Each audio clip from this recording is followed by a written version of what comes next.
Today I want to share this process with you where I'm making a Swedish Dala horse. Now, I think I can be honest with you. I didn't realize they were Swedish when I first got the urge to make these.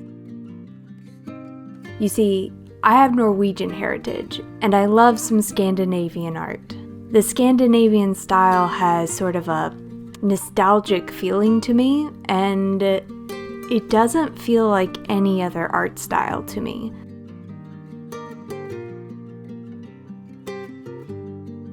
So occasionally, I get this feeling, this urge to make something that feels Norwegian. And in this instance, I was thinking about this horse. The shape of the Dala horse is iconic. It crops up in movies and pop culture, especially things around Christmas time and having to do with St. Nicholas. So I hope you'll forgive me for thinking it was Norwegian.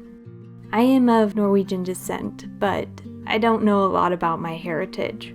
But even not knowing a lot about Norwegian culture or having a strong feeling of heritage, I've always been drawn to the Scandinavian styles, and so I still wanted to make the Dala horse. The Dala horse has this iconic shape, and I love the style of painting that decorates the traditional version.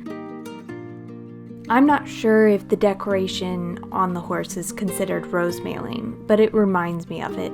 And I've done some rose mailing painting before, and I really enjoyed it. So I'm also looking forward to finishing this horse and painting it in that traditional style as well.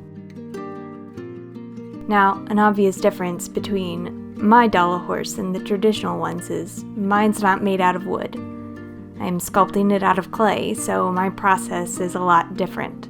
Although, up to this point, you might argue that it's pretty similar because I have been carving away the clay to reveal the shape of the horse. But that's about to change as we get into this next portion where not only am I going to be cutting away clay, I'm also going to be adding clay back on to fill in the shape. And I'm going to realize that the legs are too short and add clay on there to make them the right proportions.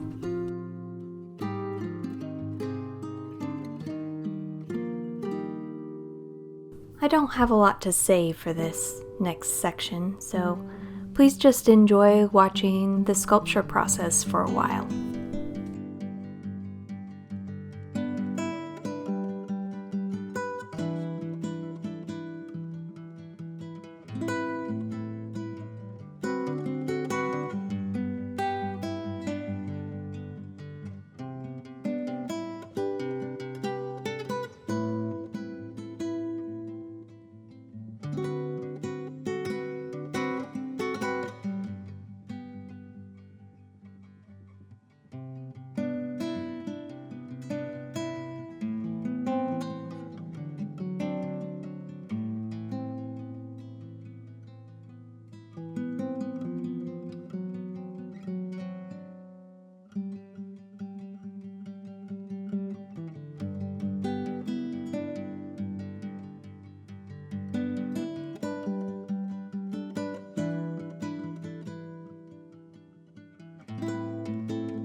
Now that the main body is taking shape, I'm starting to add on extra pieces like the ears here.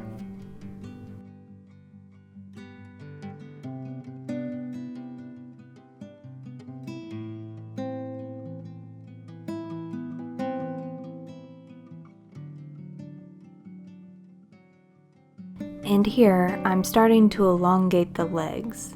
I'm really trying to get the proportions of the horse to come together in the traditional proportions of the Dala horse. Including the head. I want the head to be the right shape, so I had to do some trimming and some adding to get it to the right proportions.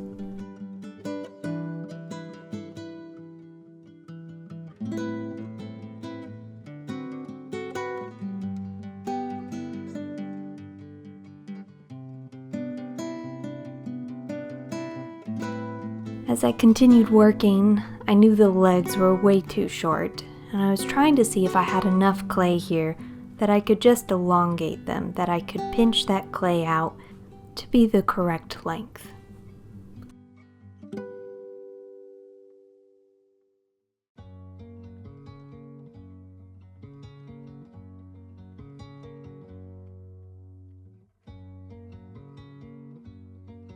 There was too much clay there, the legs were too stocky. So instead of just carving that material away, I thought maybe I could pinch it out into a longer, more slender leg. But it ended up not being quite enough clay. I was able to get them a bit longer, but I ended up having to add clay to the ends as well.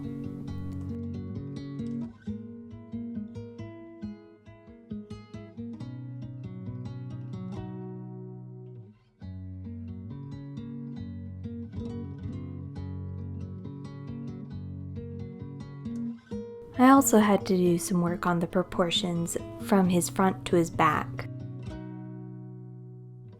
The front was much wider than his back end, so I had to go back and add some more clay so his behind didn't look too small.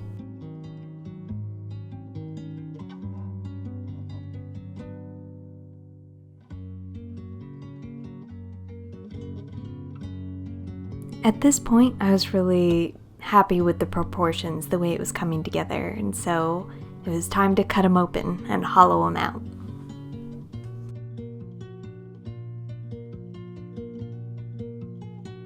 There's not really much to explain here, just carving it out. And then using my finger as a gauge to measure how deep I've carved, to make sure that the walls are even thickness before I put them back together.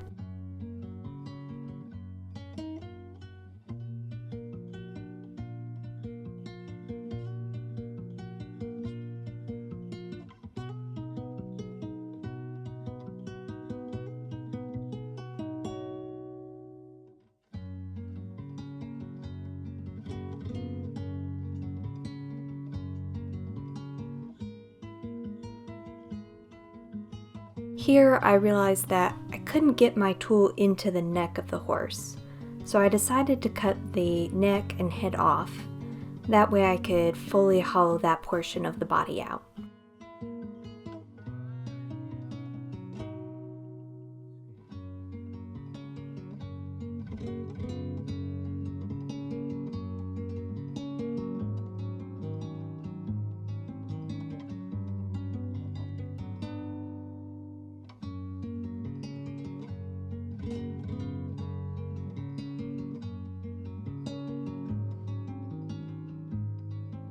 The trickiest part, hollowing out the neck and head, was deciding when was enough, because I don't need to hollow out the nose. But how far into the nose do I go before I stop? I guess the answer is just when it feels right. So now that's done, time to start putting the body back together.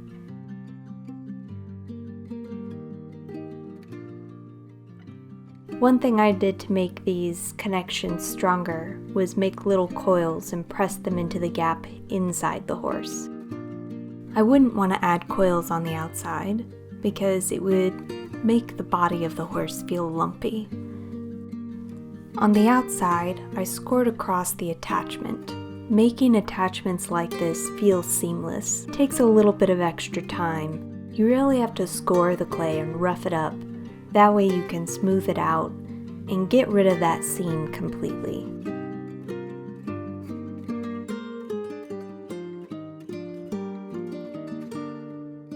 I'm not sure how much this coil really affects the structural soundness, but it made me feel better putting it back together, like two puzzle pieces fitting perfectly together.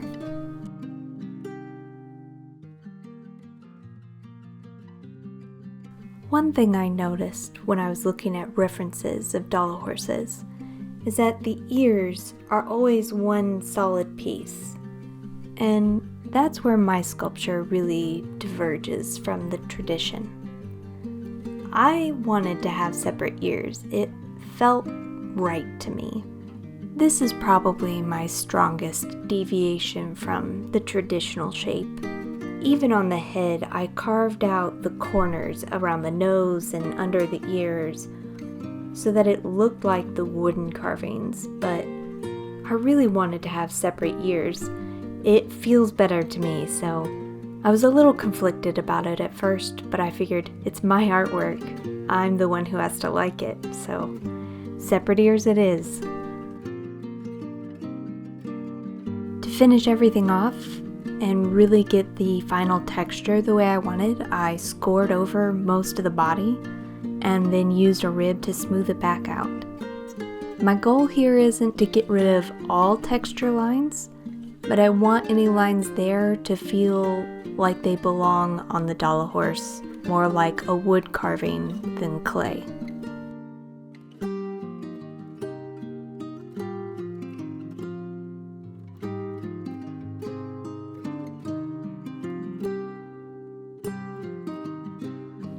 And that's the Dala horse. Thank you for joining me today, and I'll see you next time.